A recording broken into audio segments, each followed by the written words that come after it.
Clickfix, what it is and how to avoid it.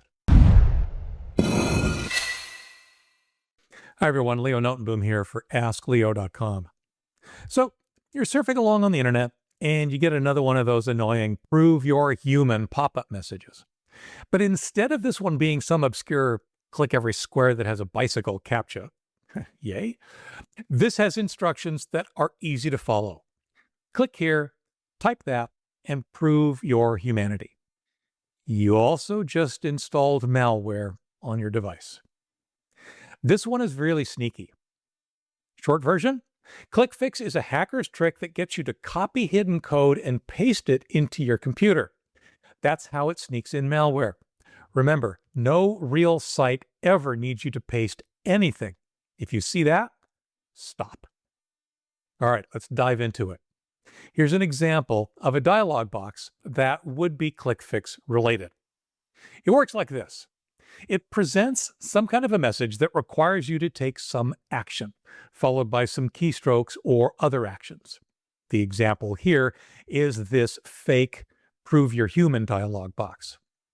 That first action, clicking the box in the example above, that silently copies malicious instructions, or what the security folks would call a payload, onto your clipboard. The subsequent actions then cause those malicious instructions to be run. In the example above, that means the Windows key plus R is going to open the Windows Run dialog box. Control plus V, well, that pastes the clipboard contents, these malicious instructions, into the Run dialog, and then the Enter key causes those malicious instructions to be run.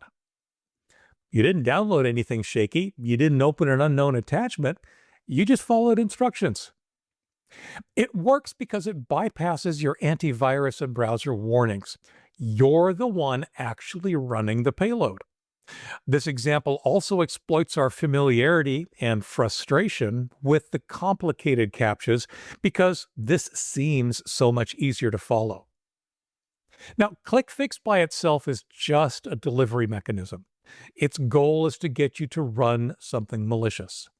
That something is typically a download of a larger malware package.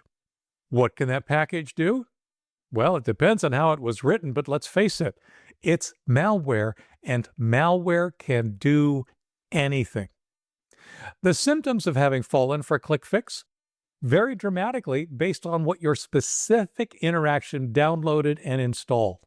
It could be a silent password stealer, a spam bot, a cryptocurrency miner, or something more obviously destructive like ransomware. Clickfix is just the bus it rode in on. Once delivered, malware is free to do what it wants. Now, legitimate sites that have been compromised are the most common places you'll encounter Clickfix.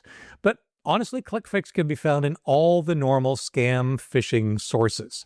Phishing emails, fake Zoom or Teams install, update, or fix prompts, GitHub issue or comment lures, fake browser crash recovery screens, fake software update or driver fix pages.